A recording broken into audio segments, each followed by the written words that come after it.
Olá, meus amigos! Bem-vindos ao Cast Minster, o seu podcast de teologia reformada. E hoje é um daqueles episódios bonus track que nós fazemos.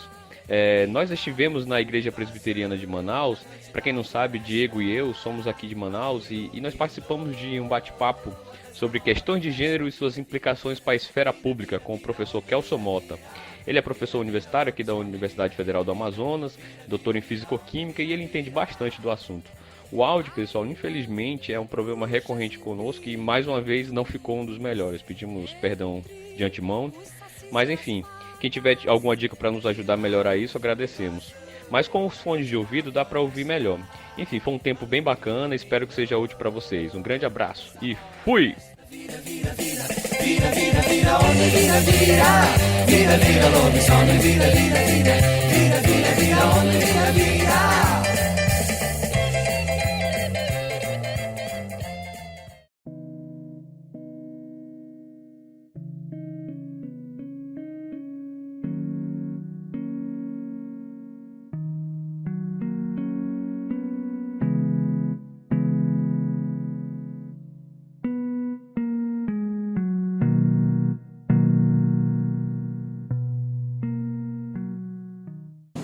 Senhor, nós queremos agradecer porque é o Senhor quem está conosco, é o Senhor que nos auxilia, é o Senhor, Deus, que dá conhecimento, é o Senhor também que levanta pessoas, ó Deus, para ter uma cosmovisão cristã e saber, ó Deus, explicar e ajudar, ó Deus, outros a entenderem determinados problemas, ó Deus, transtornos, dificuldades, ó Deus, que o nosso mundo passa. Nós te pedimos, ó Deus, e agradecemos por esse momento, mas que o Senhor, Deus, possa estar na condução de todo o trabalho. Vem estar conosco, nos ajuda, e que teu Santo Espírito mesmo, ó Deus, é quem conduza todo este processo. Em nome de Jesus. Amém. Então, começando então com a primeira exposição, apesar do Kelson ter falado ontem, ele vai fazer um breve resumo de entre 5 e 7 minutos sobre essa questão. Bom dia, irmãos. Lá esteve ontem à noite, pastor ontem, então não vou perder tempo em vocês. Nós estamos vivendo uma época em que surgiu um novo problema, não é tão novo, mas é um problema que tem implicações novas para a igreja, implicações éticas, implicações filosóficas pesadas, e teologicamente a igreja tem que dar uma resposta para esses problemas. Estamos falando da ideologia de gênero. A ideologia de gênero não é algo que surge do nada, é algo que vai ser construído basicamente ao longo dos últimos 2 séculos. Quando o mundo, do ponto de vista cosmovisão, ele abandona o teísmo cristão a partir da reforma, e ele começa a se distanciar de Deus, passando do deísmo, depois para o existencialismo, naturalismo, depois o existencialismo, chega ao ponto em que o mundo agora está preparado para uma cosmovisão completamente fluida, que é o pós-modernismo. E a ideologia de gênero é algo que vai começar lá no naturalismo. Não começa agora. No naturalismo já se começa a crescer a ideia de que família cristã é uma ideia ultrapassada, é uma ideia puramente religiosa, e será construído ao longo dos anos, das décadas, a ideia de uma família fluida, de um gênero fluido. Mas isso não tinha força para vir. Por quê? Porque as cosmovisões anteriores, de alguma forma, ainda deviam, vamos dizer, muito ao conceito de realidade, ao conceito de moral, ao conceito de ética. Chegando agora à plenitude dos ritos, vamos dizer assim, em termos de cosmovisão, a cosmovisão atual, o pós-modernismo, ele relativizou praticamente tudo que nós imaginamos, de fé, de moral, de ética, de valores, e aí sim, criou-se um momento propício, uma época propícia, para aquelas ideias que vão começar basicamente no naturalismo marxista até agora florescer. E agora nós temos a ideia de gênero. A ideia de gênero agora é uma construção basicamente social, ela vai mudar depois a ideia de construção social. A biologia, o sexo biológico, que sempre foi do ramo da biologia, da esfera da biologia, agora passa a ser uma construção também social. Porque na ideologia de gênero não existe mais homem, não existe mais mulher, não existe ideia de gênero fixo, existe agora um gênero fluido. E nesse gênero fluido se abriu a porta para outras implicações. Se é possível relativizar absolutamente algo que é concreto como o sexo biológico e construir uma ideia que é puramente subjetiva, por que isso também não pode ser feito para outras áreas do conhecimento? Então, a ideologia de gênero vai abrir portas agora para outros tipos de identidade. Não é mais interessante, inclusive, falar ideologia de gênero, se fala ideologia de identidades, porque você vai ter não só a questão do gênero, mas a questão do ser, a questão da raça, a questão da política e, principalmente, a subversão da realidade, como o pós-modernismo nunca imaginou. E nessa subversão, tudo que você tem, inclusive de ciência, ciência médica, ciência exata, ela passa a ser algo completamente o quê? Relativo e subjetivo à visão do próprio indivíduo. E é claro, isso vai ter repercussões muito graves do ponto de vista da teologia, porque nós passamos a ter problemas que nós não tínhamos antes. O que acontece agora no seio da igreja se alguém, por exemplo, se converte e agora convertido é alguém que não é o sexo que ele nasceu, não, ele está num outro sexo? Como é que a igreja vai trabalhar com esse tipo de situação? Alguém que vive uma realidade do ponto de vista de sua própria identidade, que não é exatamente uma identidade sexual, mas uma identidade construída por meio da mídia. Como é que a igreja vai trabalhar esse tipo de problema? Então nós temos um problema muito grave em termos de igreja ética, teológica, e a igreja tem que dar respostas. Então esse é basicamente o problema que nós temos de ideologia de gênero. Nós detalhamos isso ontem e estamos abertos agora a perguntas, questão de ideologia, para todos nós aqui, só para reforçar aqui, tanto o Alexandre como o Diego, eles têm uma base do ponto de vista teológico, do ponto de vista de conhecimento muito grande sobre o assunto. Então podem perguntar para eles também, né? Eles vão. Ok? Então está aberto, eu sou Raimundo. Bom, foi distribuído os papelzinhos, se de repente alguém quiser colocar, mas a gente pode começar já, se alguém tem alguma pergunta, já pode tentar fazer aqui para a exposição. Oi, Diego. Eu queria fazer uma pergunta para o Diego, assim, em relação à questão de geografia. Se no estado do Amazonas se a prevalência de homossexuais e pessoas que têm esse assunto que a gente vai conversar hoje, se ela é mais prevalente no interior em relação à capital, se há alguma proporcionalidade, se de alguma forma os avanços que a gente tem tido na sociedade eles têm catalisado esse tipo de coisa, se é igual a prevalência? Geralmente, os índices de sexualidades alternativas, vamos dizer assim, eles são maiores no ambiente urbano, e a explicação, pelo menos do ponto de vista da geografia que se dá, é que a urbanidade, que a gente chama, ela tem tempo mais rápido, tempo de mudança, tempo de transição das ideias e dos sistemas são mais rápidos, então eles se adaptam melhor a essas mudanças, enquanto que o rural, ele costuma, o tempo simbólico andar mais devagar, então faz com que as ideias demorem mais para serem aceitas lá. Então tem pesquisas no campo da geografia que demonstram que há muito fluxo migratório, êxodo rural de pessoas do âmbito rural para o urbano por causas de identidade sexual. Então as pessoas sentem que no interior, de repente, elas não são tão bem aceitas, então elas acham que a cidade vai ser mais fácil de se enturmar, porque a quantidade de gente que se identifica como ela se identifica na cidade vai ser teoricamente maior do que no campo. Então tem essa relação de a cidade se parecer mais receptiva a outros tipos de identidade de gênero, enquanto que o campo não, e isso reflete alguns movimentos de migração. Há sim esses estudos nesse sentido. Há em etnias hoje grupos, eles fazem rocas de mulheres que gostam de mulheres negras, de homens que gostam de homens negros. Então isso chegou a nesse nível cultural entre povos indígenas daquela região. Segundo ele, é uma forma que os índios têm também de evoluir com a sociedade, eles procuram copiar modelos. E aí, diante disso, o Kelson ontem também comentou isso, mas o Kelson ontem, quando falou, quase no final, falou de que os índices de suicídio e que normalmente a pessoa, quando busca ajuda, ele busca ajuda, ele não busca uma intervenção drástica. E aí eu quero perguntar se há casos de grupos de ajuda que estão nisso, de que modo a igreja tem ajudado nisso, a igreja pode ajudar isso. Receber pessoa ou grupo de pessoas que têm problema nessa área, como tem problema de alcoolismo, seja qual for. Isso é viável Isso existe em algum local? Bom dia. Em relação à questão da igreja, em 1 Coríntios, deixa eu abrir aqui. Isso eu ia falar no final, mas já que surgiu a pergunta no início, 1 Coríntios capítulo 6, diz assim, 1 Coríntios capítulo 6, versículo 9: Ou não sabeis que os injustos não herdarão o reino de Deus? Não vos enganei, nem impuros, nem idólatras, nem adúlteros, nem efeminados, nem sodomitas, nem ladrões, nem avarentos, nem bêbados, nem maldizentes, nem roubadores herdarão o reino de Deus.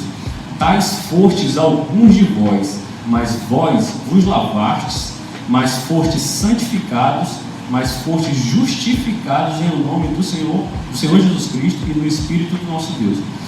Esse texto aqui nos diz algumas coisas em relação à postura da igreja. Primeiro, a gente vê que a graça do Senhor é extensiva a todas as classes de pessoas. Ela não está restrita a um grupo seleto. Então, a graça do Senhor alcança, inclusive, pessoas com transtorno de gênero. Isso é algo que precisa ficar muito claro para nós. O Evangelho também pode salvar essas pessoas e pode transformar essa condição. Algo que a gente também lê desse texto é que a gente vê muitas igrejas, porque eu tinha preparado um breve resumo a respeito de toda a questão para explicar o que está acontecendo. Mas como a gente já foi para as perguntas, eu não sei se vai dar tempo. Mas assim, existe um espírito na nossa época em que a subjetividade está ganhando um papel central na vida da sociedade. A gente vê pessoas guiando as suas vidas através das suas emoções e dos seus sentimentos. Isso a gente vê retratado não só na questão da sexualidade, mas em outras áreas da nossa vida. Por exemplo, um casal que se divorcia porque diz assim: eu não sinto mais a mesma coisa por ele. Acabou, amor, sabe? Eu não sinto mais a mesma coisa. Ou seja, é o sentimento que está pautando aquela relação social. Você larga uma faculdade que eu não me sinto mais bem, eu não me sinto bem. Então, assim, são um fator subjetivo que é algo da nossa natureza, mas que está sendo elevado a um patamar onde, através desse elemento, você julga toda a realidade. Isso se manifesta, inclusive, nas nossas igrejas. A gente vê pessoas acreditando que eu não estou mais sentindo a Deus, o que está acontecendo? Ou seja, pessoas pautando a sua espiritualidade através daquilo que elas sentem. Se elas sentem um arrepio, se elas choram, se elas quebrantam de alguma maneira. Eu estou dizendo que isso não é legítimo. Mas se você pautar a sua espiritualidade através daquilo que você sente intimamente, você está perdido. Porque os nossos sentimentos são inconstantes. Uma hora a gente acorda de bom humor, outro dia a gente acorda mal-humorado. Então, assim, o problema é você pautar a sua realidade através daquilo que você sente. E isso se reflete também na sexualidade. Uma pergunta que agora eu estou fazendo para os ideólogos de gênero, a gente pode perguntar assim: mas como você sabe que as suas emoções são confiáveis?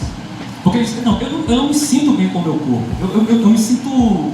Eu sou homem, mas eu me sinto mulher. Mas peraí, como é que você sabe que os seus sentimentos são confiáveis? Quem disse que os seus sentimentos são confiáveis? Isso é uma pergunta que serve para nós. Como nós sabemos que os nossos sentimentos são confiáveis? E se eles estiverem errados? E se eles estiverem nos enganando? Se aquilo que nós sentimos estiver nos enganando? Então, isso é algo que, a se pensar, é algo que não tem resposta. Eles não conseguem responder. Então, voltando à questão da pergunta, como a igreja pode ajudar? Pregando o Evangelho. A gente precisa pregar o Evangelho. E mais, a gente não pode abrir mão do Evangelho. Porque o que a gente vê as igrejas fazem hoje em dia? Não, nós vamos acolher, porque o importante é o amor. O importante é toda forma de amar é legítima, né? Toda forma de amar é correta. Então, se há amor, por que seria errado? Por que seria errado? Então, nós subvertemos a ideia de amor. A gente não sabe nem o que é amor. Amor é um sentimento que é mais um assentimento. Não, eu posso fazer o que eu quiser, desde que eu tenha amor. Se tiver amor, está tudo bem. Tá tudo bem. Mas o que é o amor biblicamente? Lá em Romanos 5, a gente vai ler assim: mas Deus prova o seu amor para conosco pelo fato de Cristo ter morrido por nós, sendo nós ainda pecadores. O amor é um sacrifício. Amor é se sacrificar pelo outro. Cristo é o exemplo de amor. Cristo se sacrificou por nós. Então isso é amor. Amor é sacrifício. A partir do momento que eu digo: não, eu quero amar a Deus, eu quero servir a Deus, mas na minha sexualidade ninguém toca. Então eu não estou dizendo que eu amo o Senhor. Eu estou dizendo assim que há um campo da realidade, há um campo da minha vida onde eu sou soberano e o Senhor não tem autoridade sobre esse campo. Então isso é problemático, porque você está dizendo que o Senhor ele pode dominar sobre qualquer aspecto da minha vida, menos da minha sexualidade. Aqui quem fala sou eu, porque eu é que mando. Meu corpo, minhas regras. Não é esse o que a gente ouve?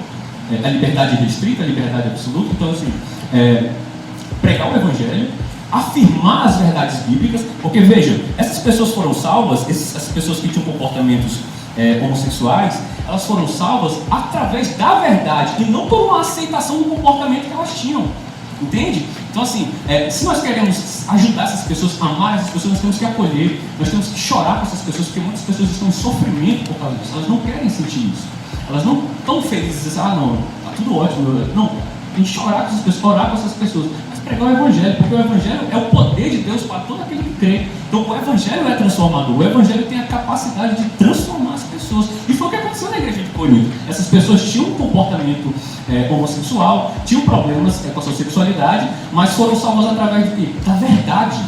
É a verdade que salva. Não é simplesmente uma empatia que não permite que a pessoa seja confrontada na sua sexualidade. Está entendendo? Eu sei que eu estou me delongando um pouco, mas esse ponto é um ponto que precisa ficar muito claro, gente. Assim, tanto para as nossas igrejas, a gente não pode se render ao argumento sentimentalista de achar que não, o que importa é o amor.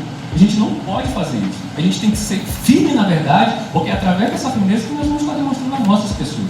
Sobre centros de ajuda, eu não conheço, não sei se vocês conhecem algum centro de ajuda, mas essas pessoas precisam de ajuda.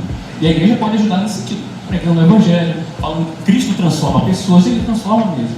E acolher em amor, mas um amor pautado nas Escrituras. Okay? Nós temos mais aí uns 5 minutos para encerrar esse debate. Só queria lembrar um detalhe, que hoje nem o psicólogo pode ajudar. Mas uma igreja montar um grupo de ajuda para quem quer sair da homossexualidade. Hoje o psicólogo pode ser caçado em razão de uma ação concreta a favor de alguém que está em crise nessa área. Eu queria aproveitar para fazer uma outra pergunta sobre como é que concretamente, ou mais categoricamente, nós como cristãos poderíamos nos contrapor à falácia de que o aumento do número de suicídio é por causa da opressão da sociedade em relação aos que fizeram essa opção.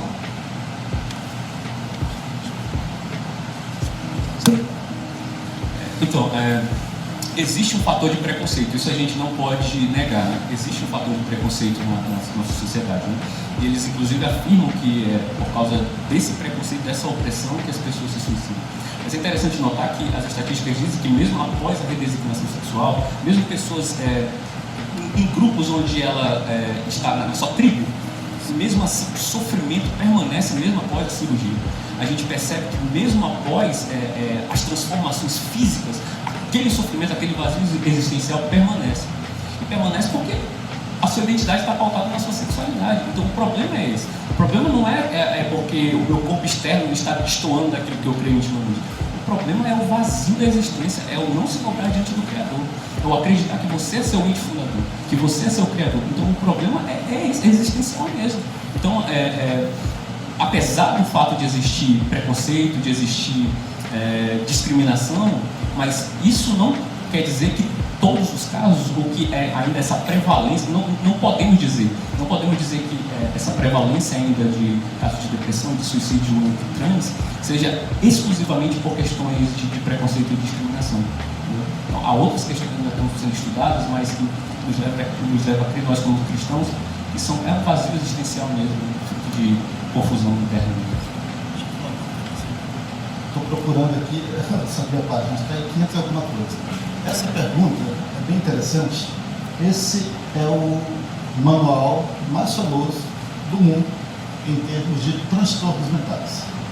Isso aqui é editado pela principal associação americana de psiquiatria, já faz algumas décadas, eles estão agora na 5ª edição, e eles respondem essa pergunta. Interessante. A prevalência do suicídio em grupos de risco, como a Alexandre estava falando, ela é muito grande antes da redesignação sexual. E é interessante que no diagnóstico estatístico que eles fazem, eles vão dizer aqui, ipsis literis, que não há nenhuma garantia que o número de suicídios diminua com a redesignação sexual. Ou seja, eles vão colocar valores estatísticos nos Estados Unidos nas últimas décadas, e eles vão dizer o seguinte, está sofrendo? Ok, Esse sofrimento precisa de uma redesignação física? Sim. Isso vai melhorar a vida da pessoa? Não vai. Não diz. E esse última edição, meus irmãos, é uma tristeza, porque até a 4ª edição do DSM-4, a questão de gênero era considerada transtorno mental. E na 5ª, a Associação Americana de Psiquiatria, ela se rendeu à ideologia de gênero. E o nome é Manual Diagnóstico Científico de Transtornos Mentais. O único transtorno aqui dentro que eles não querem chamar de transtorno é a questão de gênero. E eles vão dizer aqui o seguinte: olha, esqueçam o que nós falamos do DSM-4.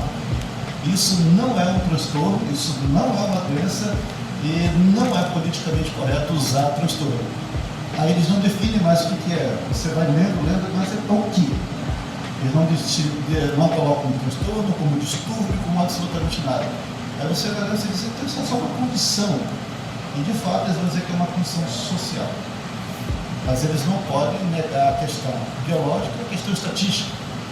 E em termos estatísticos é muito menor do que está sendo alardeado pela mídia. A mídia americana diz que tem para mais de 2 milhões de pessoas com problemas de identidade de gênero. E estatisticamente não chega a 500 mil pessoas nos Estados Unidos, que é muito semelhante ao que eles falam aqui em termos de estatística. Entre homens, pessoas com problema de gênero ficam em torno ali de 0,0025. Em mulheres, 0,0005. Que de fato pode apresentar algum transtorno de disforia que não tem nada a ver com identidade de gênero. Mas eles vão gastar agora no novo DSM algumas páginas para defender a teoria de Butler, a teoria sobre identidade de gênero. E aí fica uma coisa que fica um Frankenstein, porque eles têm que discutir a patologia. Eu tenho uma pergunta aqui que foi escrita, são duas, mas a segunda pergunta é uma pergunta que vai ser feita na parte de teologia. Tá? Então, a pergunta é o seguinte, aí vocês vão ter 2 minutos para alguém responder ou comentar. Na opinião de vocês, as pessoas nascem homossexuais ou isso é uma opção? Quais as implicações se isto for algo inato?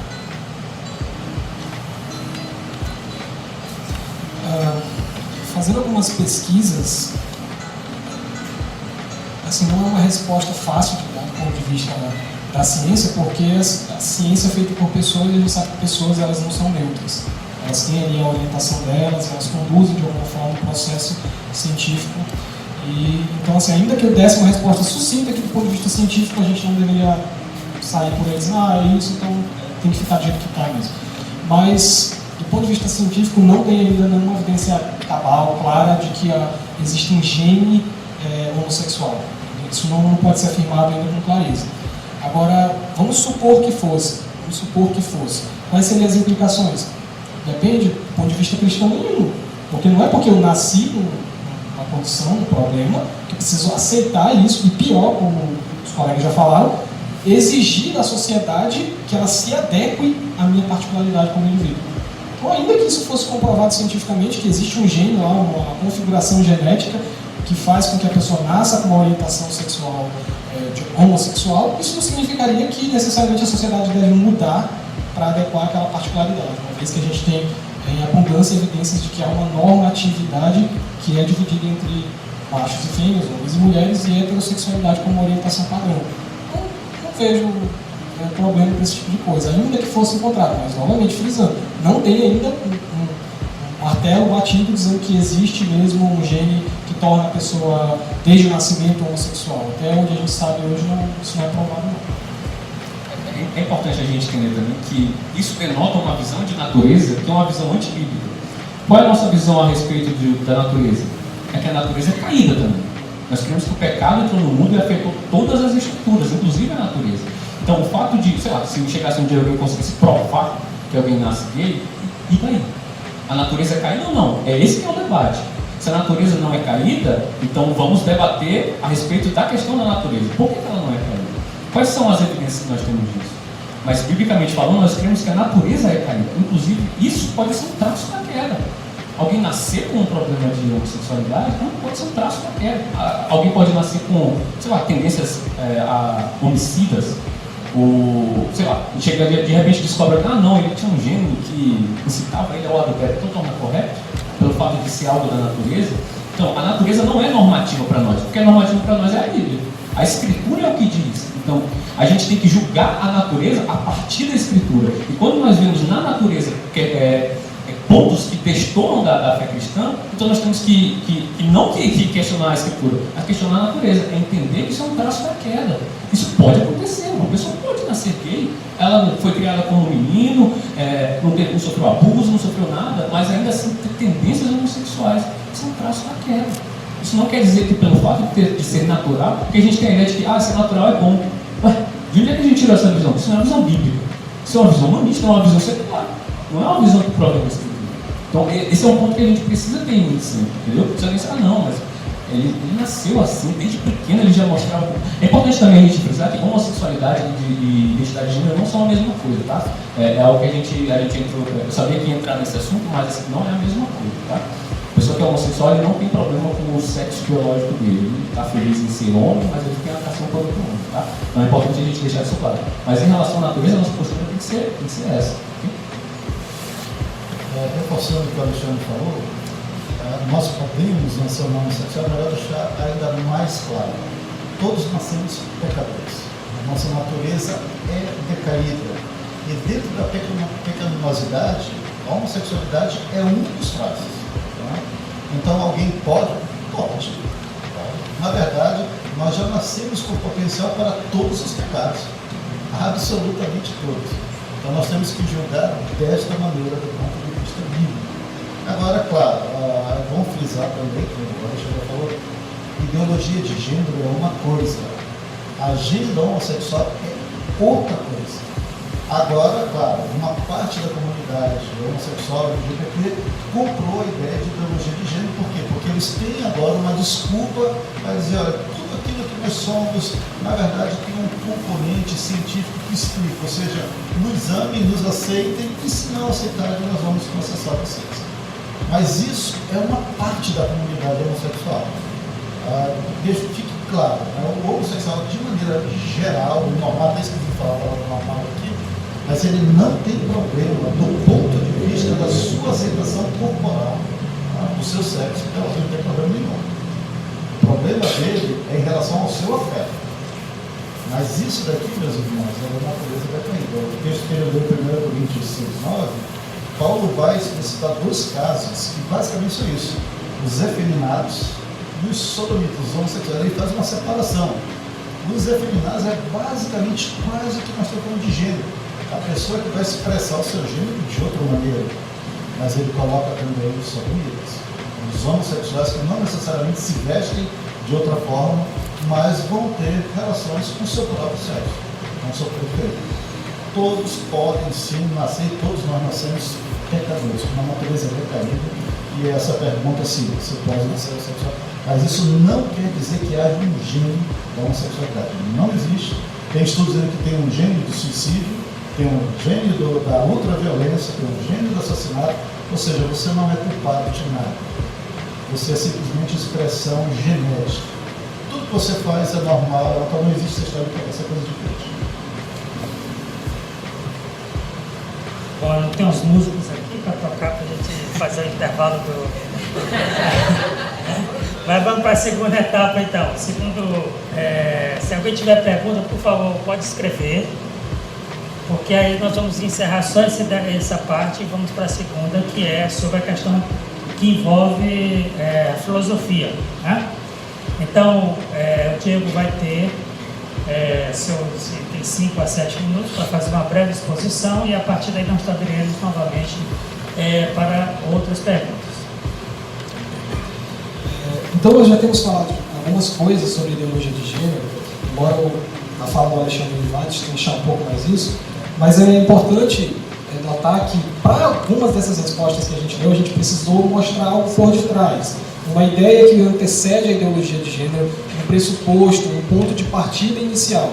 E me coube a questão da filosofia justamente porque a gente tem que entender que a gente não tem a obrigação de discutir com as pessoas, ou de questionar as pessoas, tomando como verdade os pressupostos delas. Nós somos cristãos, nós temos como raiz do nosso pensamento a palavra de Deus, as Escrituras, então nós cremos que as Escrituras nos dão pressupostos para responder e para dialogar com todas essas questões do mundo. Então, quando eu digo filosofia, apesar de que esse nome a gente imagina algo muito abstrato, algo muito complexo, a gente pode substituir essa palavra por conhecimento ou pensamento. Então, se eu vou falar de filosofia cristã, podem entender como um pensamento cristão, uma forma de pensar que sai a partir das Escrituras. E para isso eu vou estabelecer 7 pontos, eu vou fazer só a leitura dos pontos, porque o tempo é curto, então eu vou fazer a leitura, aí vocês podem anotar o ponto que eu estou lendo e fazer a pergunta de vocês baseada no ponto em que eu estou lendo, e depois a gente discute cada ponto desse. Ponto número 1. A filosofia genuinamente cristã ela deve partir de pressupostos cristãos. Nesse sentido, a gente entende que uma filosofia verdadeiramente cristã deve ter como princípios norteadores 3 princípios. Criação, queda e redenção. A gente não pode pensar biblicamente sem nenhum desses 3 pressupostos. Criação, queda e redenção. Esses tópicos eles representam pontos centrais da nossa fé, mas também, além disso, são fatores que norteiam a nossa compreensão de mundo, de humanidade e de identidade, que vai fazer sentido lá na frente. A partir da criação, a realidade, como Deus criou, todas as coisas criadas, elas foram estabelecidas em esferas. Eu vou já explicar o que é isso. Em esferas, e essas esferas elas têm uma soberania, elas têm um domínio próprio delas. Isso significa que coisas como número, lógica, física, química, biologia, sentimento, razão, fé, éticas, economia, sociedade, política, etc. Todas as esferas são esferas que foram criadas por Deus e com um domínio próprio delas. Por exemplo, vou citar um exemplo. O resultado de uma operação matemática como 1 mais 1 é igual a 2.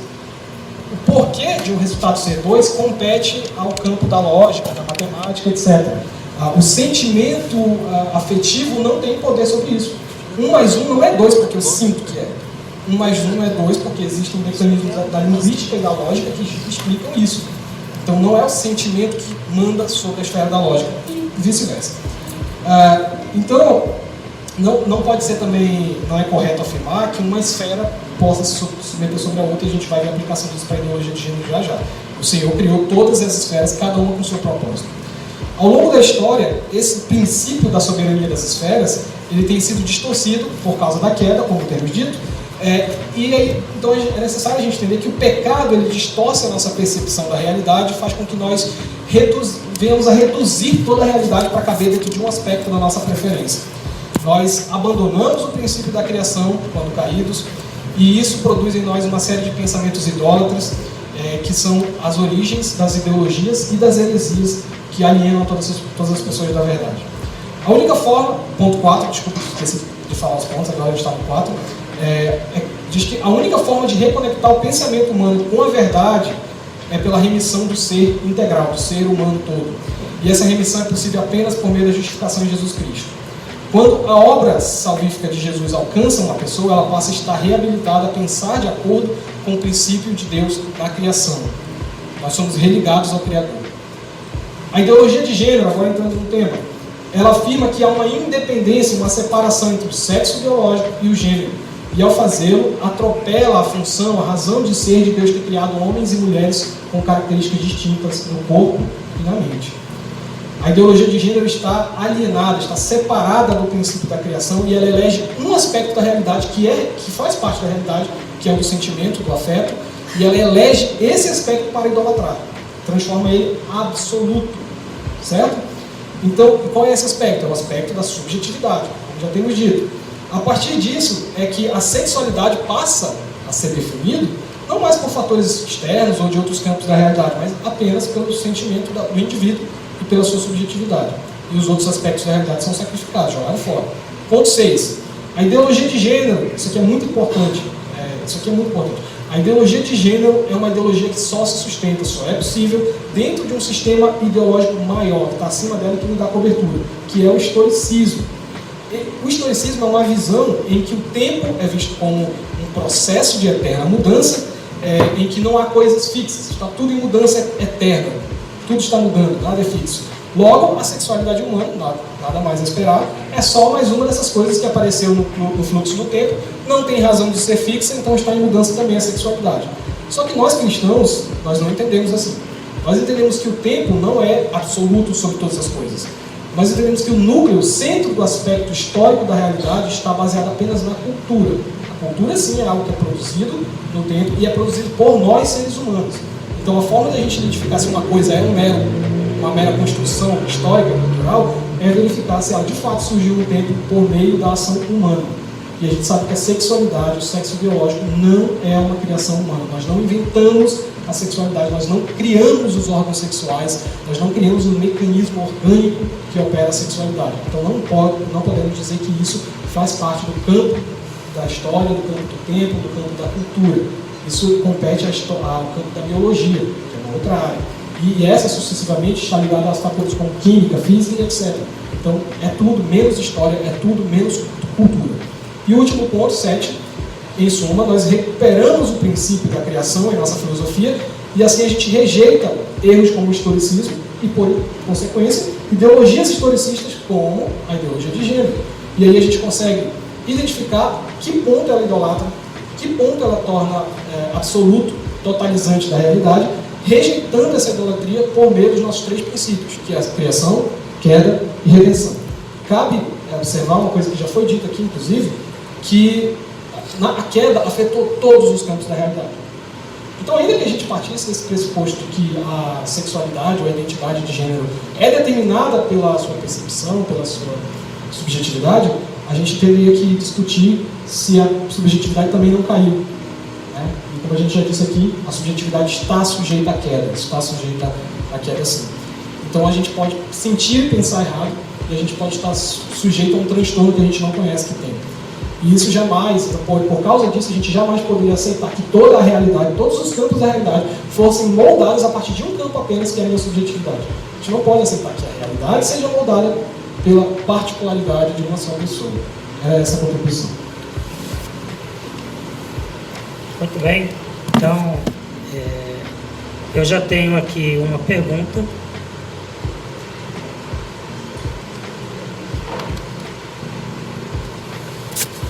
A pergunta é o seguinte: quais seriam os fins políticos para que a ideologia seja propagada através da mídia por vários países desenvolvidos? Os fins políticos,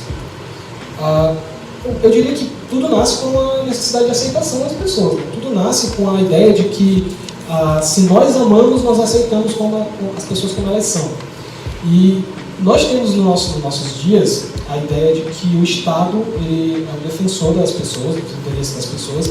Então essas pessoas elas tornam esse movimento de identidade sexual como um movimento político a partir do momento em que elas atribuem ao Estado a obrigação de garantir o respeito, garantir a defesa do caráter das pessoas, enfim. Então elas atribuem ao Estado essa obrigação e aí passam a cobrar ao Estado isso. Então, aquilo que a pessoa falou, antes a pessoa só estava dizendo o seguinte: eu me sinto assim, eu tenho um corpo masculino, mas eu quero ser assim, eu me sinto como mulher, ponto. E depois passou para uma esfera pública mais ampla, que eu não vou falar porque o Alexandre vai tocar nesse ponto na fala dele, de como há uma certa incoerência entre o discurso de gênero e a política ideológica de gênero. Há uma certa incoerência.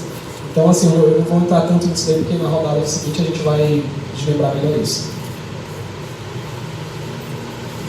Rapidamente, há uma agenda também política que nós acabamos de receber ao longo do século XX.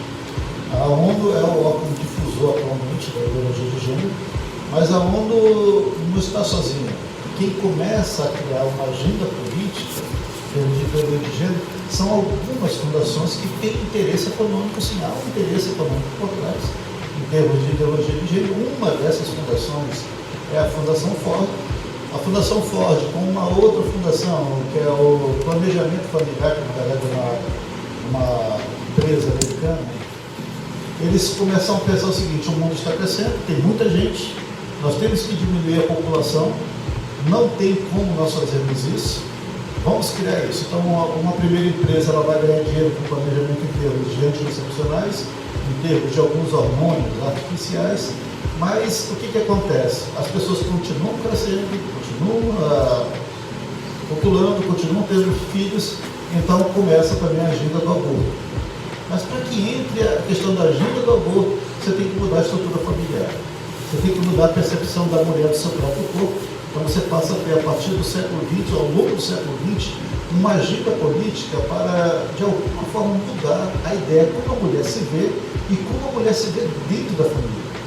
E aí você tem um movimento feminista ao longo do século XX, onde a mulher, aos poucos, ela começa a sair da visão que ela tem natural de Deus, ela dentro da família, e agora nós estamos num momento em que a mulher é completamente fora da família, ela está num empoderamento subjetivista completamente diferente. Mas essa agenda ela vai servir para algumas empresas.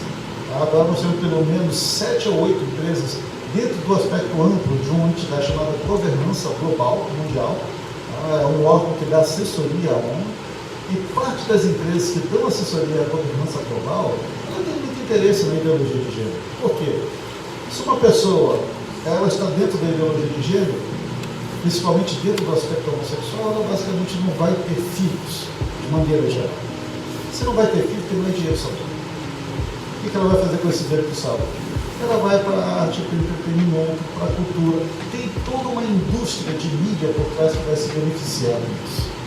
A questão da moda, a questão dos costumes. Então, sim, tem gente que vai ganhar dinheiro com isso, e muita gente vai ganhar dinheiro com isso. A questão de planejamento familiar, quem que vai ganhar com isso? Grandes empresas farmacêuticas também, que têm interesse nisso. Por que a Associação de Psiquiatria Americana, entre um DSM e outro, mudou de visão? Porque agora você vai ter uma nova clientela com um monte de transtornos novos e você não pode ganhar dinheiro com isso daí. São os novos papas agora da ideologia de gênero. Então há sim uma instrumentalização política em cima disso. Nenhuma ideologia humana pode ser separada do aspecto político e econômico dos próprios seres humanos. Sempre vai ter gente ganhando, sempre vai ter gente interessada que alguma ideologia ela seja instrumentalizada politicamente, porque isso vai ter retorno econômico para eles.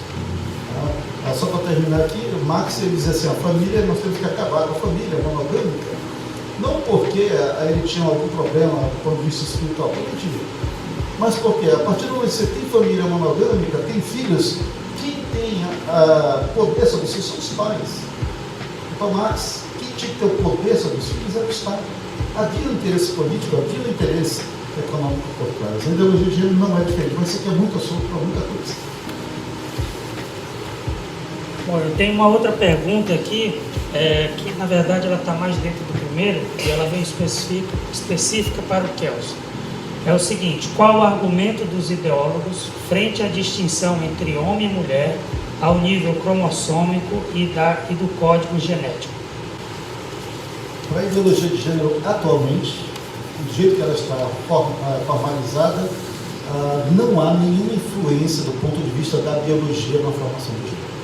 Na verdade, a realidade, ela agora é submetida, como falou o Diego, ao subjetivismo pessoal.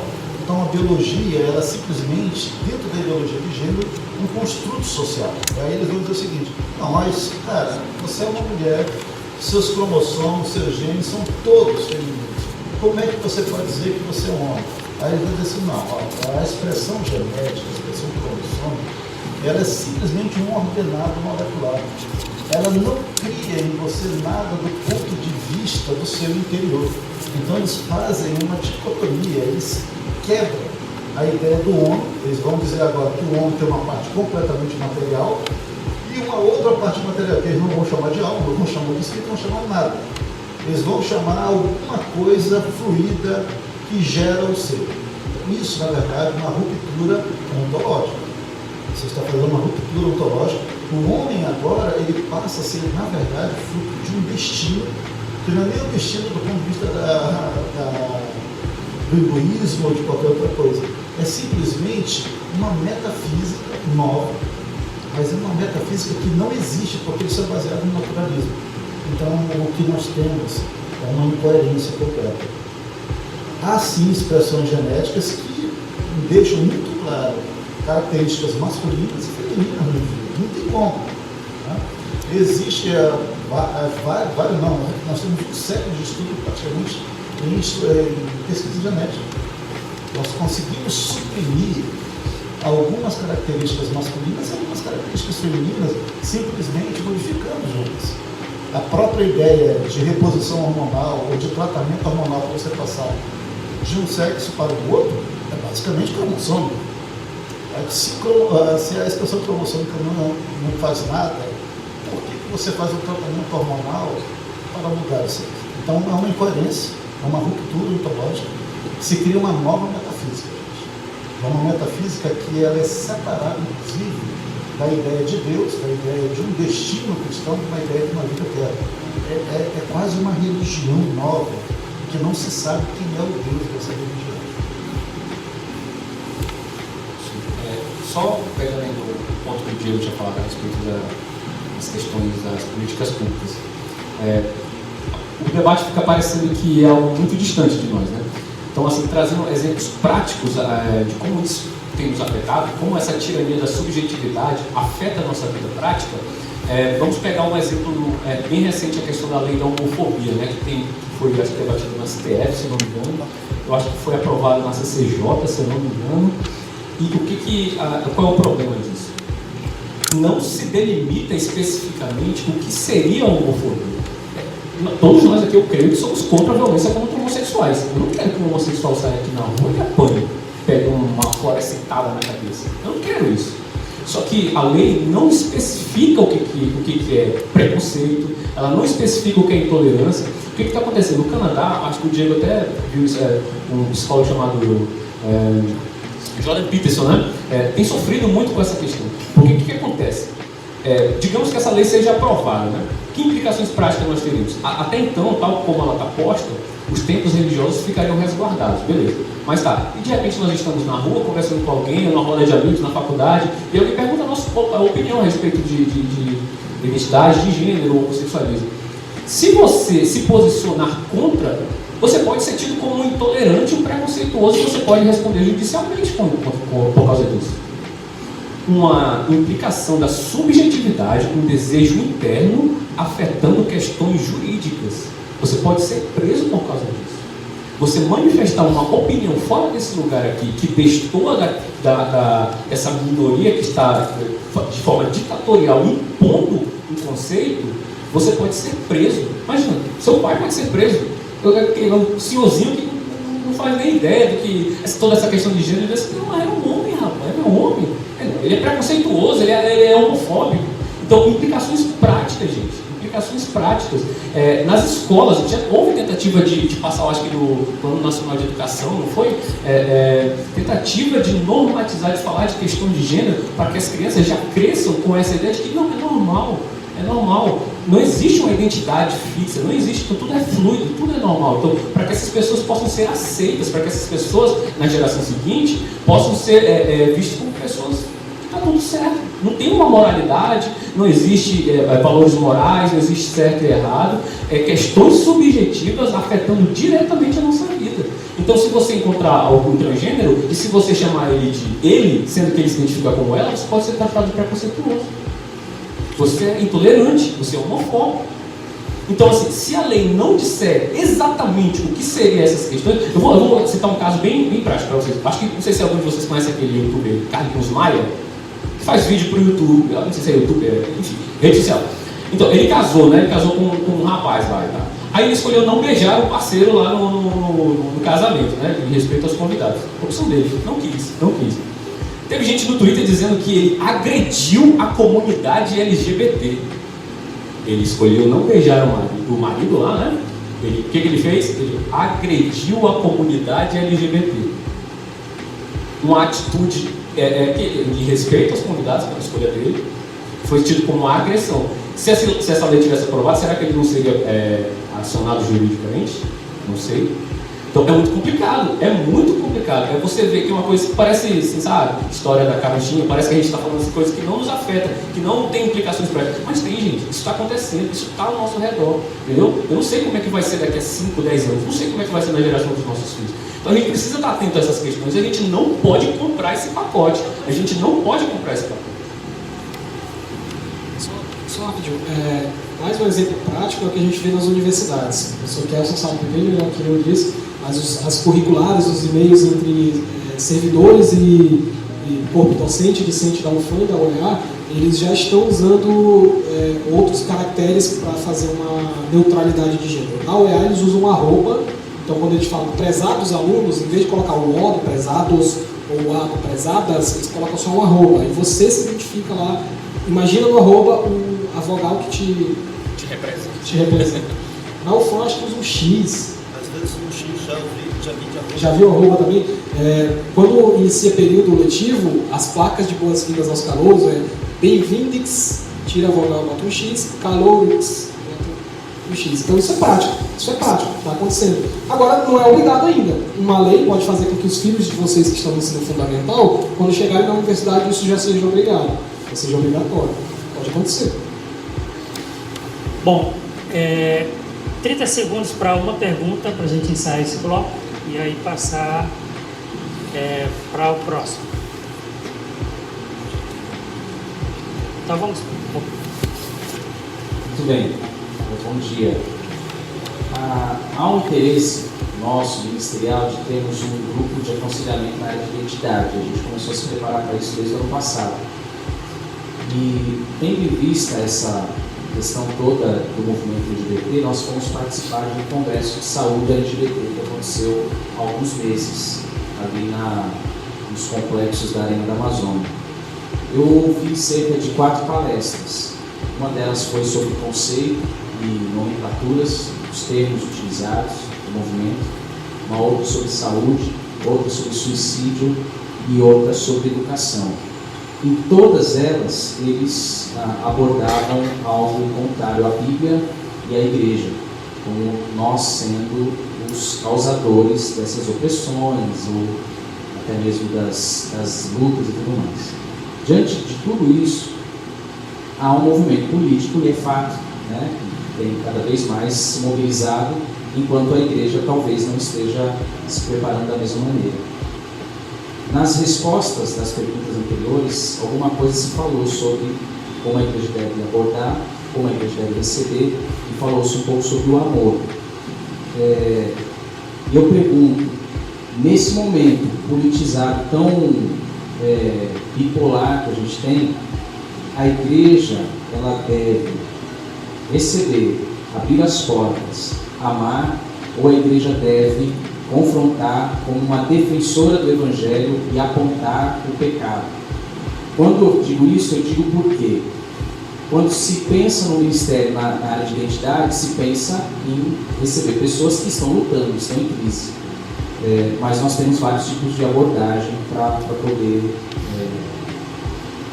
poder tratar essa questão e o tema em si com as pessoas que estão querendo Jesus, mas não querem, talvez, irmão, ou algumas querem porque estão em crise e tudo mais. Só para 50 segundos para cada um. Só para fazer uma aplicação da minha palestra, já que eu falei do historicismo e não teve nenhuma pergunta, a Igreja está sujeita, ela corre risco, se não vigiar, de adotar pressupostos historicistas.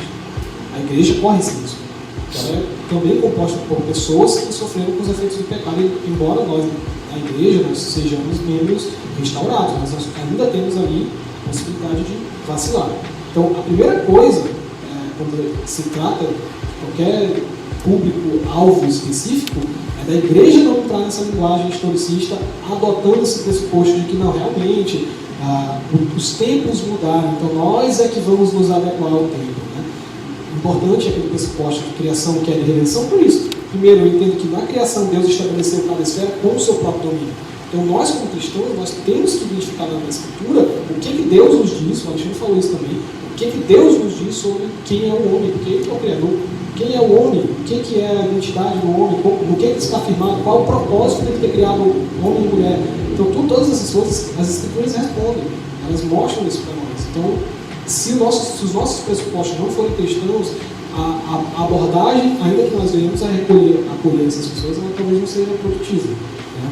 Tudo parte dos pressupostos. Esse é o primeiro cuidado. Aí, na prática, eles vão desenvolver mais. Então, assim, Um conselho que eu daria, primeiro, não discutam isso em redes sociais. Redes sociais não é um lugar para a gente falar a respeito dessas questões tão delicadas, entendeu? Então, vai gerar ruído e as pessoas não vão entender muitas vezes o que vocês estão dizendo e muitas vezes nós não vamos entender o que elas estão dizendo. Duas coisas aqui. Nós precisamos diferenciar pessoas de ideias. Pessoas não são ideias. Ideias não são pessoas. Nós podemos combater a ideia de gênero. Nós podemos lutar. As armas da nossa milícia não são carnais. Não são carnais, mas poderosas em Deus para anular sofismas, é o que diz o apóstolo Paulo. Então, assim, nós militamos contra a ideologia de gênero no campo das ideias, mas nós jamais vamos destratar pessoas que passam por outras formas de gênero. As pessoas precisam ser amadas, precisam ser acolhidas, precisam ser ouvidas, algo que a gente não gosta, a gente quer falar, mas a gente não quer ouvir, né? A gente não quer ouvir essas pessoas, a gente não quer chorar junto com essas pessoas, a gente não quer acolher, entendeu? O problema é que a gente faz essa mistura entre ideias e pessoas, então a gente acaba atacando as pessoas achando que está atacando as ideias, né? Ou então acaba acolhendo as ideias achando que está acolhendo as pessoas. Então, assim, é preciso a gente delimitar isso. Ideias é uma coisa, ideias você vai e contrapõe mesmo, com argumentos racionais, entendeu? E pessoas você acolhe, mas você não aceita que a afetividade dela vai ser o árbitro do seu acolhimento. O árbitro é Cristo, é a Escritura, é a palavra. Nós acolhemos porque nós cremos que Jesus pode transformar essas pessoas. A igreja deve acolher porque crê nisso, crê no poder do Evangelho. Mas as ideias devem ser contrapostas. Essa é uma pergunta complicada, eu considero, porque nós estamos mexendo com uma coisa que é muito complicada para nós, a questão da sexualidade. Eu posso dizer sem erro que todos nós temos algum problema nessa área. Não tem jeito. Pecadores, todos nós.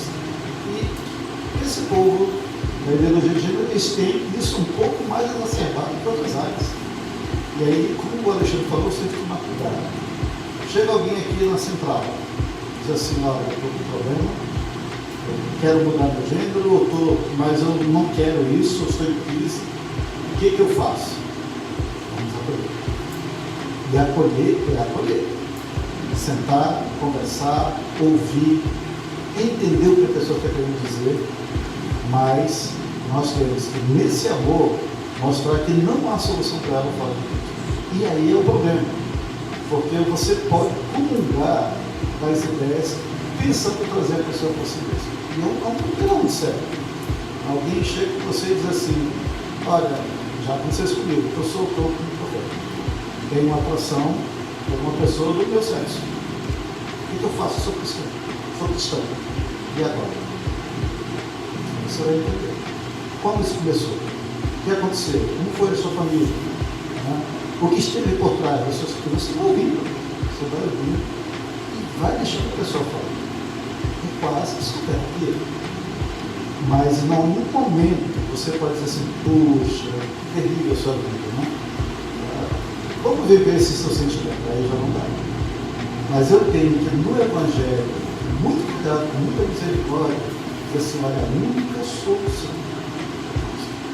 E o apóstolo Nicodemus, ele disse assim, que para o perdão de Deus não há limites nessa vida.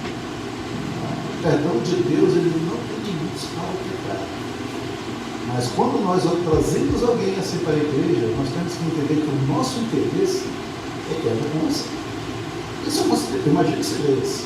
Porque se o nosso interesse é trazer a pessoa para ter simplesmente comunhão, nós corremos o risco de inverter ideias e pessoas.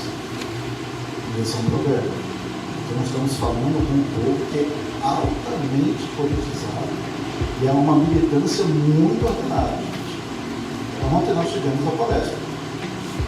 Essa semana, no meu departamento, já teve um professor, não sei se foi por causa da palestra aqui, ele já deu um jeito de criar uma palestra com os alunos, dizendo assim, a necessidade de nós impormos a agenda de gênero nos projetos de extensão da universidade, e convidando todos os professores, e um evento quase que especial para mim. Você está militando do outro canto, nós vamos acabar com você. Então, nós não somos poucos. Há uma militância que quer converter a igreja à visão deles. Se alguém vem aqui, eu estou em crise, eu quero resposta, vamos acolher. Agora nós temos que tomar cuidado para dizer assim, nós somos os salvadores, vamos lá no mundo, vamos trazer todo esse povo para cá e vamos transformar, não vamos transformar. A mas é muito complicativo de manutenção. De amar, ensinar, acolher e ao mesmo tempo rebater ideias. Nós já estamos bem avançados no tempo, o pessoal fala demais aqui. O tempo é fluido. O tempo é fluido, né? Isso aqui muito bom. Vamos então aqui, o Alexandre vai fazer a sua exposição sobre a questão teológica agora. E aí depois, logo depois eu já tenho 2 perguntas, né, que já foi colocado aqui, que cabem dentro do tema. E vamos abrir para as outras perguntas, um tempo total aí de 20 minutos. Exposição até 7 minutos. Está ficando claro que aqui, pessoal, não sei se está dando para compreender o que a gente vai falar. Qualquer coisa pode nos procurar, principalmente o professor, depois da palestra. Então, eu fui incumbido de falar a respeito de questões teológicas. Primeiro de tudo, a gente precisa estar ciente que nós estamos diante de uma guerra de narrativas. O que é isso? Nós temos, de um lado, grupos falando que o ser humano é isso, você é aquilo, que você caminha para um determinado propósito. E a Escritura diz que você é outra coisa, que você caminha para outro lugar, e o Netflix diz que você é outra coisa, e o YouTube diz que você é outra coisa, os seus professores dizem que você é outra coisa, e a sua família diz que você é outra coisa. Quem está com razão? Nenhum? Todos? Alguns? Então, o que acontece nas questões identitárias? Apesar deles não usarem categorias teológicas, mas inclusive eles já acho que fizeram o primeiro seminário teológico queer, eu acho que rolou algo assim no Brasil. Mas assim, de modo geral, apesar deles não usarem categorias teológicas, há teologia dentro do movimento. Por exemplo, o conceito de pecado. Na ideologia de gênero, nas políticas de identidade de gênero, o pecado é você ser cerceado de exercer sua liberdade interior, de expressar o seu eu subjetivo. Vou explicar. Nós temos aqui a igreja, a família, as estruturas externas, né? Para eles, essas estruturas fixas são cerceadoras da liberdade. Então, elas impedem de eu manifestar, de eu emancipar o meu eu interior. Então, é por isso que eles querem transformar todas as estruturas. Porque essas estruturas são finitas, limitantes daquilo que eu sou. Porque aqui dentro eu me vejo como algo grande. Tá? Só que as estruturas não comportam isso. Então, eu tenho que mudar as estruturas, eu não tenho que mudar o meu eu. Está entendendo? Então, assim, o conceito de queda na ideologia de gênero, o que é? Você está separado da sua emancipação. Você não pode manifestar tudo aquilo que você é. O que a Bíblia diz que é o pecado? É uma separação de Deus. O homem foi separado de Deus. Quando o Adão caiu, ele não foi separado somente de Deus, nós somos separados uns dos outros, por isso que nós temos tantos conflitos uns com os outros. Nós somos separados do meio ambiente, da natureza, por isso que a gente degrada o meio ambiente. Nós somos separados de nós mesmos. Há crises internas dentro de nós, por causa do pecado. O apóstolo Paulo vai dizer: desventurado homem que sou, que me livrará do corpo dessa morte. Eu quero fazer o bem, mas eu faço o mal que eu não quero, é o que eu faço, mas eu quero fazer o bem. Então, assim, há conflitos internos dentro de nós que é fruto da queda. E essas questões de identidade de gênero é mais uma manifestação da queda. Só que como eles entendem? Eles entenderão que o pecado na visão deles é o que? É você não expressar o seu eu subjetivo. É interessante que a visão deles de liberdade, atenção para isso, a visão deles de liberdade é o quê? Livre é quem é capaz, quem consegue, quem pode seguir todos os seus impulsos. Liberdade é você seguir todos os seus impulsos, você dá vazão à sua subjetividade. Por outro lado, quem é livre? É aquele que segue todos os seus impulsos, os seus desejos, ou aquele que, apesar de tê-los, consegue reprimir-los? Quem é o livre? Será que isso não é uma espécie de escravidão? Essa ânsia por satisfazer todos os desejos, será que não é um tipo de escravidão? Será que livre não é aquele que, apesar de tê-los, consegue controlar, consegue reprimir os desejos? Porque repressão é algo que é visto como algo negativo, né? Bom, você não pode se reprimir, não se reprima, já disse nos minutos. Quem é mais velho, acho que vai lembrar. Então, assim, não se reprima, porque repressão gera doença. Gera doença, é algo que é ruim, você não manda. Você quer fazer sexo com a sua namorada? Faça! Vocês se amam. Porque reprimir vai gerar uma série de transtornos psíquicos na sua cabeça que vai fazer com que você seja uma pessoa maluca. Então você tem que dar vazão aos seus sentimentos, você não pode reprimir. E isso tem origem no século XIX, com o chamado expressivismo romântico. De forma bem breve, não sei se eu tenho tempo, de forma bem sucinta. Antes do século XIX, as pessoas tinham como algo valoroso, era você, se você conheceu uma outra pessoa, mas você já tinha alguém anterior, o que era visto como virtuoso ou valoroso era você dizer não para essa paixão por causa dos compromissos anteriores que você já tinha assumido. Então isso era virtuoso, era você negar o que você sentia. No século XIX há uma mudança de paradigma. Agora, o que é virtuoso é você largar tudo em nome de um amor. Porque nada que não é feito através do coração, que não provém do coração, não é autêntico. Então, só é autêntico algo que vem do coração. E a gente vê isso até hoje. Filmes e séries celebrando, o cara deixa tudo para trás em nome do amor. Se o seu coração seja nada errado se te faz feliz. Nada errado se te faz feliz. Então, é uma categoria de pecado. É uma categoria de pecado, entendeu? A gente não pode ignorar que não há questões teológicas ali. E qual é o Salvador? Onde está a salvação? A salvação está na sua emancipação individual, na sua liberdade do seu subjetivismo. E para nós, qual é a salvação? A salvação está em Jesus Cristo. É Jesus Cristo que redime o meu inteiro. Quando nós olhamos para nós, gente, quando nós olhamos para dentro de nós, não há ninguém aqui. Só há um vazio. Jeremias vai dizer que enganoso é o coração e desesperadamente corrupto. Quando nós olhamos para dentro de nós mesmos, não há nada. Só há um vazio no nosso eu. Quando nós olhamos para Cristo, é que nós encontramos a nossa identidade. E por que é assim? Por que quando eu olho para mim mesmo, eu não enxergo nada, mas quando eu olho para Jesus Cristo, eu enxergo quem eu sou? Porque Ele nos criou a sua imagem e semelhança. Então, olhando para Jesus Cristo, unido a Cristo, que eu encontro a mim. Então, a salvação não está na minha emancipação da minha sexualidade. Não está na minha emancipação do meu interior. Mas está no Evangelho de Cristo, que morreu na cruz para nos redimir, inclusive a nossa questão emocional. Então, isso precisa ficar muito claro, sabe? Isso precisa ficar claro. E essa mensagem poderosa que nós proclamamos. É essa mensagem que transforma vidas. Porque pessoas que assumem a sua sexualidade distorcida, elas não vão ser felizes. Igrejas que sucumbem a esse tipo de pensamento estão levando as pessoas para o inferno, achando que elas estão indo para o céu. Isso é pecado, gente. Isso é pecado. Então, a gente não pode assumir esses pressupostos. Não pode de maneira nenhuma. Ficou claro? Bom, então passemos às perguntas.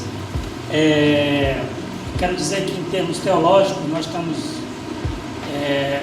na igreja dos pastores que tratam das questões teológicas, tá certo?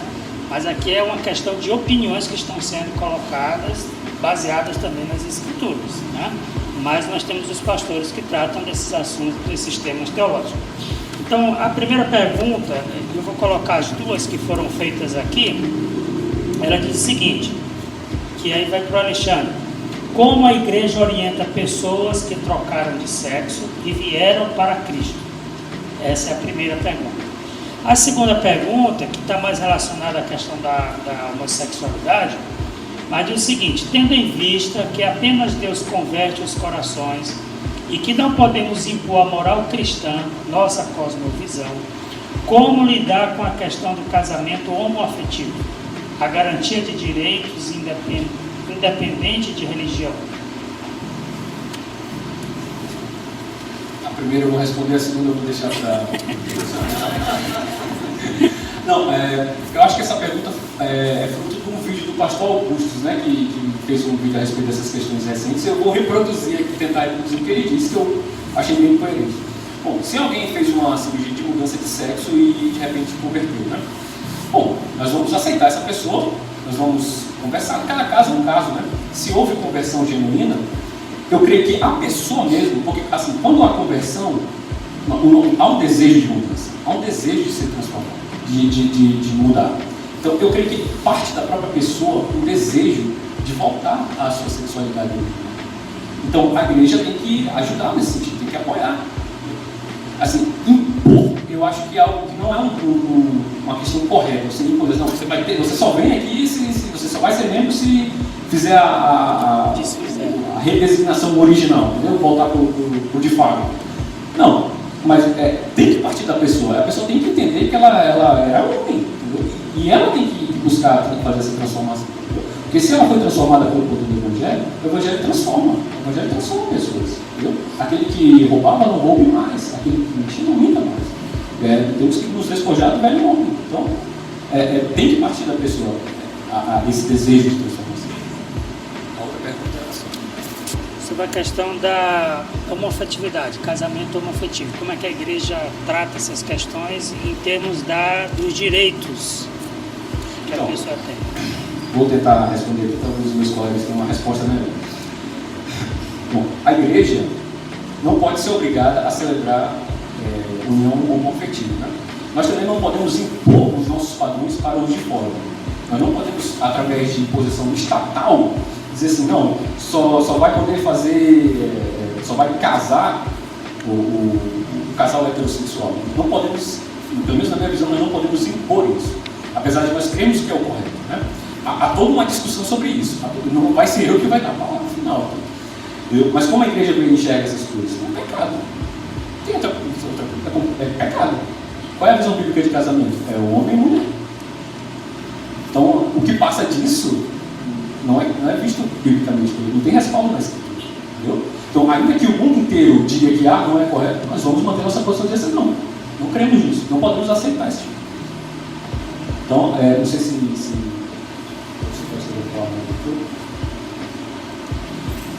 meus irmãos, casamento homoafetivo é um problema muito clássico, né? Porque nós já temos uma clareza nas escrituras sobre esse assunto. As escrituras deixam muito claro sobre o homem e mulher à sua imagem criou, e fez o homem para a mulher. A gente não tem muita coisa para discutir nisso. O que nós temos para discutir, que é o caso complicado, é as igrejas que estão celebrando esses casamentos. Aí que é o problema. Porque a questão é qual é a ideologia que está por trás dessas igrejas inclusivistas. Esse é o problema. Nós não podemos impor ao mundo as nossas regras, mas nós podemos normatizar, sim, aqueles que estão entre nós. A igreja que diz assim, olha, o que vale é o amor, se fulano gosta de fulano e eles querem casar, quem somos nós para, de alguma forma, frear a bênção de Deus? Não, nós somos, sim, né? Nós somos filhos do Senhor. Tem gente na igreja que é homossexual, nós não vamos jogar para fora. Mas a questão é, esse homossexual dentro da igreja, ele de fato é convertido? Ele é arrependido? Se ele é arrependido, a destra da comunhão está com ele. E como o Alexandre falou, se alguém quiser arrepender, a tendência, e é comigo a tendência para a gente a realidade, é a pessoa aos poucos de novo se conformando à imagem de Cristo, porque o Senhor vai santificando vocês. O problema é quando nós dizemos assim, nós precisamos fazer diferença no mundo, e nós trazemos o mundo para a igreja, e nós começamos a usar os critérios do mundo para legitimar algo que a Bíblia diz. Não, é o caso. Então, o casamento homoafetivo, eu não encontro base nas escrituras para a igreja celebrar. A partir do momento que a igreja aceita esse tipo de comunhão, esse tipo de relacionamento, ela está deixando a Bíblia de lado e ela está assumindo uma outra agenda. Mas é o amor. O que é o amor? Quem é a base do amor? Não, meus irmãos, não tem coisa que nós podemos andar algumas milhas e tem coisa que a gente tem que ficar ao pé e dizer que daqui não passa. Daqui não vai passar. O mundo pode cair sobre nós. Nós não vamos arredar o pé daqui. A pessoa está entrando na igreja, vamos caminhando um pouco, vamos andar mais algumas milhas. Eu quero colocar algo para vocês aqui do meu ponto de vista. Não dá. Teve um irmão, muitos anos na BU, firme, e ele simplesmente casou, se separou e assumiu uma identidade como homossexual. Essa pessoa não é igreja. E de repente ele volta para Manaus e ele começa a criar uma reunião de oração com alguns membros, ele convidou várias pessoas daquela igreja, me convidou e disse assim, eu queria reunir, para a gente ter oração, ter comunhão, porque tem muita coisa para ensinar. Espera aí, como é que fica a sua relação com Deus? Deus me aceita do jeito que eu sou. Deus, ele alcança você do jeito que você é. Isso é verdade. Você pode ser o pior dos homens, a mais terrível da vida. A graça de Deus vai te alcançar do jeito que você é. Mas uma vez alcançado pela graça, como diz o Romano, nós somos feitos servos da justiça. E é outra história. Disse, não dá para participar desse não.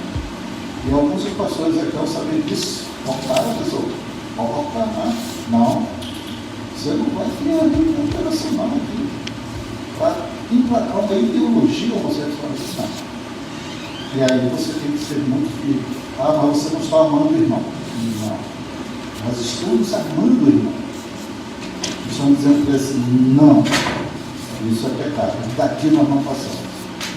Ah, mas vocês são intolerantes, vocês são tradicionais. Não é questão de falar com os irmãos. Sadraque, Mesaque e Abednego. Abaixa aí quando tocar os tambores. Vamos abaixar. Quem é o Deus de vocês? Não vamos discutir quem é o meu Deus. Se ele quiser salvar, ele salve. Se ele não quiser salvar, a gente não vai abaixar, sacou? Fogueira para vocês.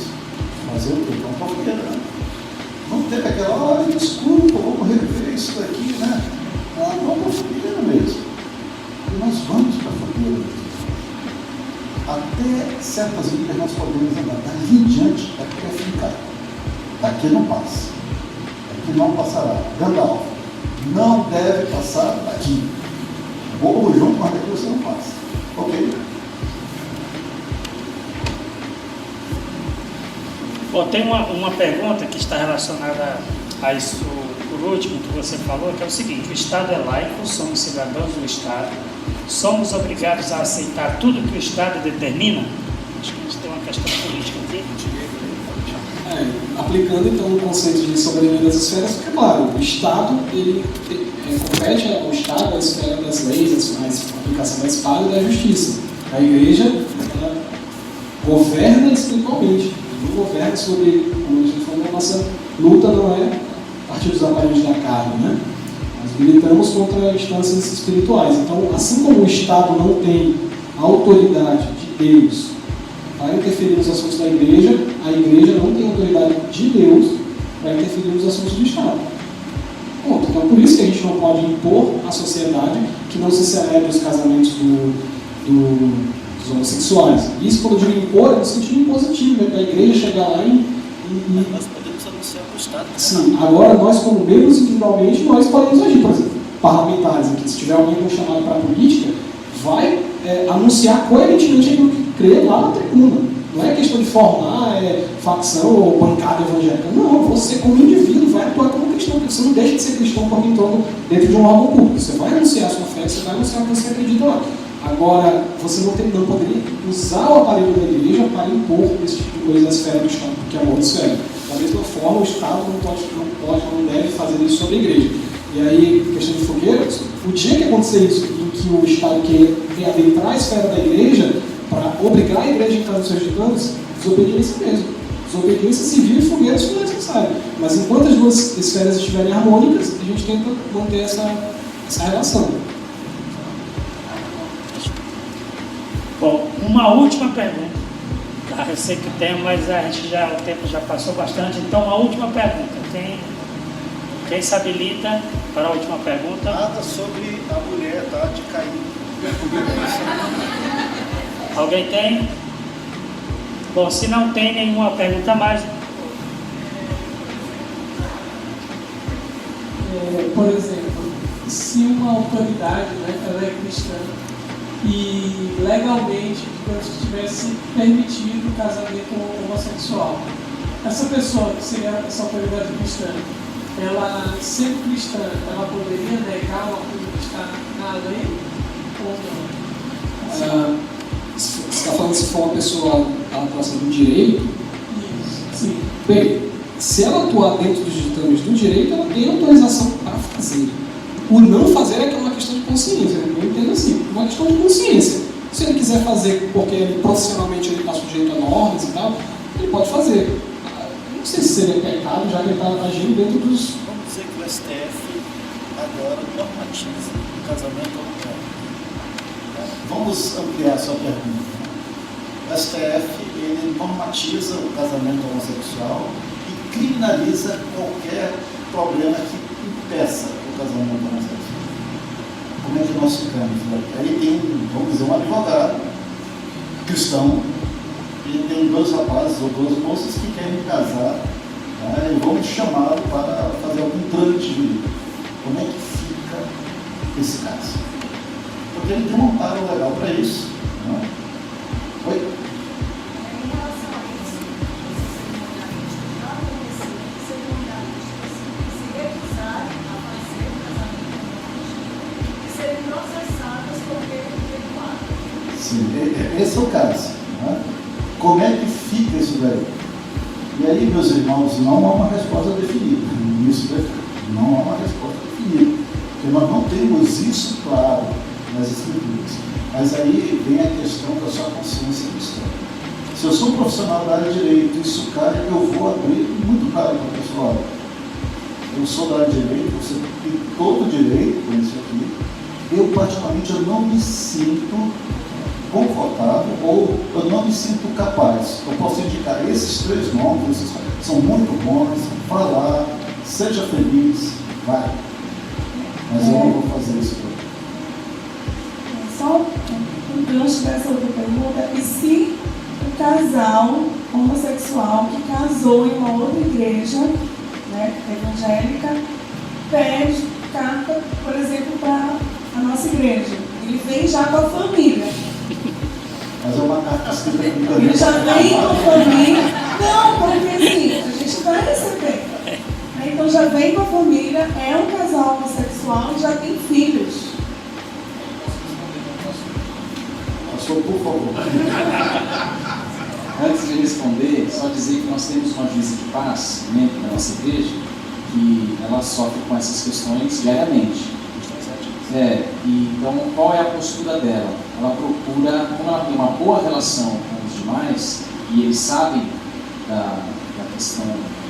das questões de posição dela quanto aos valores cristãos, então ela passa adiante. Ela não faz, porque ela não aceita. E com relação... Oi? A resposta vai passar adiante. Vou perguntar para os pastores, os decanos.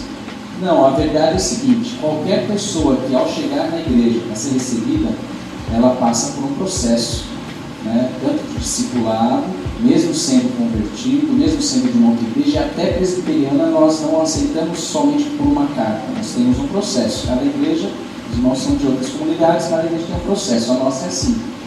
No caso de, por exemplo, pessoas que são homossexuais, nós não recebemos como membros se a pessoa ela se mantiver na posição homossexual. Então, nós participamos dessas pessoas, de como nós cremos e como nós nos posicionamos biblicamente. E se essa pessoa ela prefere manter a posição dela, então ela não vai se tornar membro. Se essa pessoa chega aqui dizendo assim: eu tenho uma luta nessa área, mas eu busco conserto, eu não quero viver assim, eu quero caminhar em retidão, em pureza, então aí sim nós acompanhamos, aí sim nós podemos acolher, e essa pessoa pode se tornar membro da igreja. Agora, nunca tivemos um caso como esse, mas dificilmente vai ser aceito, assim como se alguém chegar aqui e não é civilmente casado. É só um outro exemplo: a pessoa não é civilmente casada, mas ela chegou amaziada e quer se tornar membro da igreja. Se a pessoa já faz parte da igreja, é outra história. Agora, se ela quer se tornar membro, tem um processo também de nós encaminharmos essas pessoas para que elas possam se consertar nesse sentido. Mas é uma questão de legislação, questão civil. Então, agora, com relação a isso que a Sheila perguntou, que eu acho que vai acontecer em breve. Em breve a gente vai ter que lidar com isso nas igrejas, de receber já casais casados, civilmente casados, né, homoafetivos, e aí é possível que a gente tenha que lidar com a cruz e a espada e sofrer o dano. E também o Diego falou, se tiver que correr. Assim, eu sei que é um tema que vai envolver muito. Deixa o superintendente da escola falar. 2 minutos para ele, 1 minuto. Porque constitucionalmente nós somos regidos por uma Constituição, por uma confissão de fé. Ou a pessoa se submete ou ela não é. Ou ela se submete a ser um advogado junto ao OAB, ou ele não é. Ou ele se submete a ser um médico junto ao CRM, ou ele não é. Assim também a liderança pastoral ela é protegida. Só a nível de curiosidade, a Igreja Presbiteriana do Brasil, ela deixou a Igreja Presbiteriana Americana, que foi quem nos legou o presbiteriano no Brasil, divide o casamento como afetivo. Então, só pegando o gancho do Schaeffer, né? Falava que o último muro que já está para ser derrubado pelas ideologias modernas, agora pós-modernas, seria a igreja. Mas esse muro nunca vai ser derrubado, eu creio no Senhor, enquanto a igreja for fiel à palavra. Mas nós somos protegidos por leis do nosso próprio país, enquanto, eu vou colocar assim, entre aspas, uma associação de igrejas chamada Igreja do Brasil, que na nossa Constituição não permite isso, e muito menos na nossa doutrina. Então, nós não podemos nem fazer, caso contrário, nós estaremos indo contra a nossa própria igreja, a nossa própria Constituição. Muito bem. Eu vou dar 1 minuto para cada um fazer as suas considerações finais. 1 minuto. É que nem o Enéas aqui. Considerações finais. O irmão agora, como citou o Schaeffer, então eu gostaria de deixar explícito que a minha fala, do ponto de vista filosófico, ela foi baseada na filosofia de um holandês chamado Herman Neuwer. A filosofia dele influenciou a filosofia do Schaeffer de forma muito direta. Então, eu queria dizer que essa forma de pensar cristão foi produzida por um cristão, obviamente. E isso é importante para a gente pensar que não vai ser o mundo jamais que vai defender o interesse da igreja.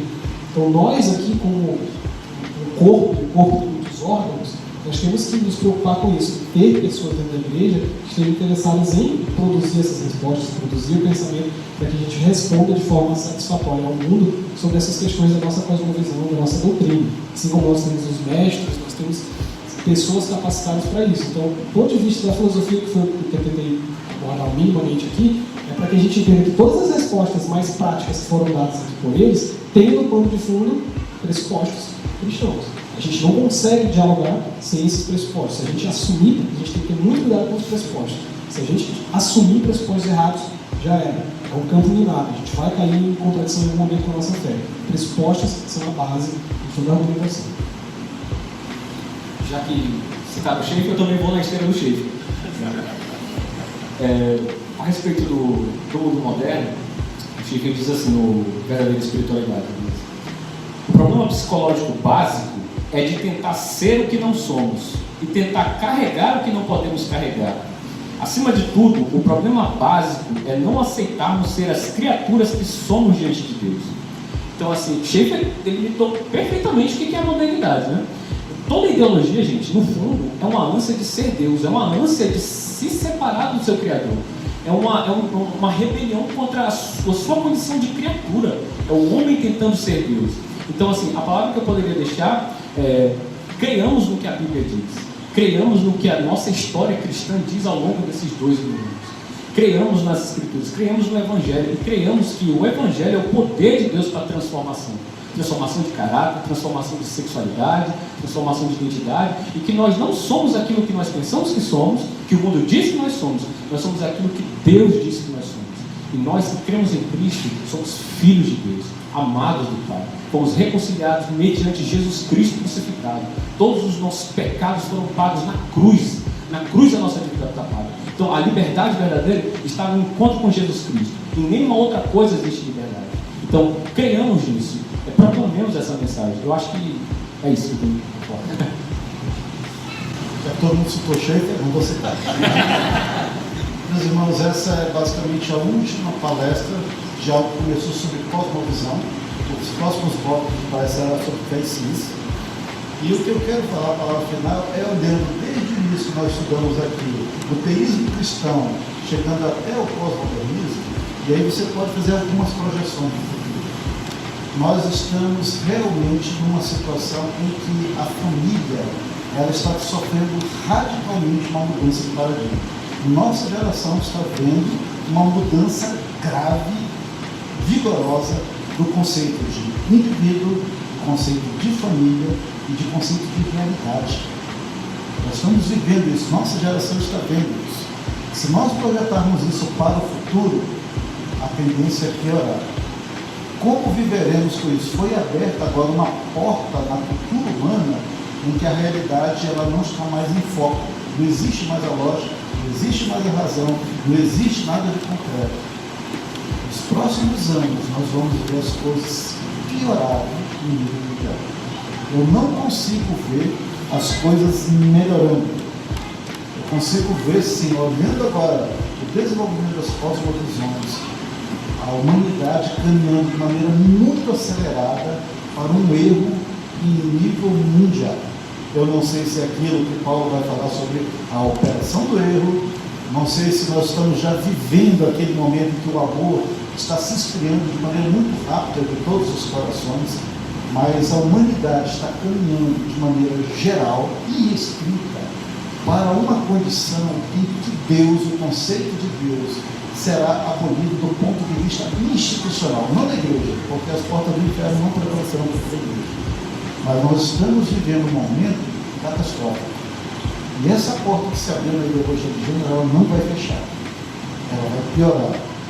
Nós temos que olhar para os nossos filhos, os nossos esposas, os nossos maridos e, o máximo possível, ensinar a palavra de Deus com severidade.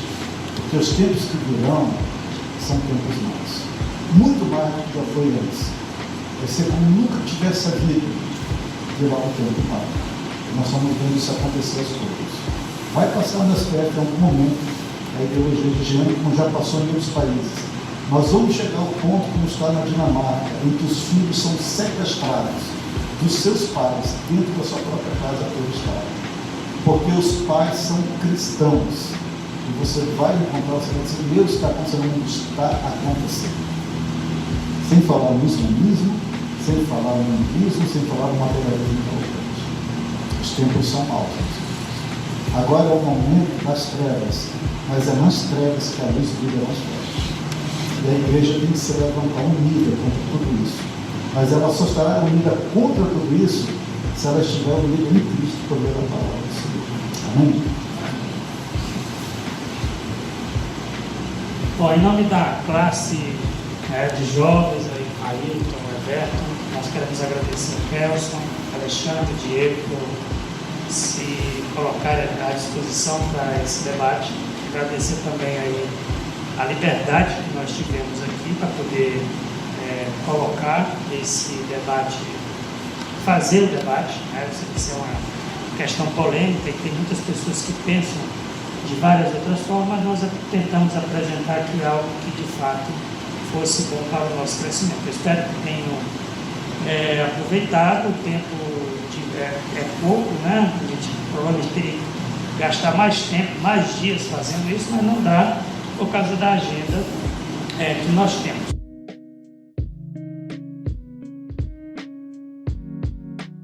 Senhor, obrigado por esse dia, ó Deus, que começou ontem com a palestra, ó Pai, por essa oportunidade, ó Deus. Que nós tenhamos entendimento que nós precisamos. Nós lidamos com essa situação dia a dia, ó Pai. A gente pode querer fugir dela, a gente pode fingir que não acontece, ó Pai. Mas nós trabalhamos com pessoas que passam por isso, nós lidamos com pessoas que passam por isso, ó Pai. Que nós possamos olhar para a Tua palavra, ó Deus, e perceber, ó Pai, o nosso papel como crentes, ó Deus, como pessoas que Te amam. E também, ó Pai, como pessoas que estão aqui com o propósito, ó Deus, de levar o Teu reino e implantar a partir de agora. Obrigado por todas as pessoas que aqui estão, ó Pai, por esse dia que seja agradável perante a Ti e por essa semana. Assim pedimos em Teu nome, Senhor. Amém. Amém.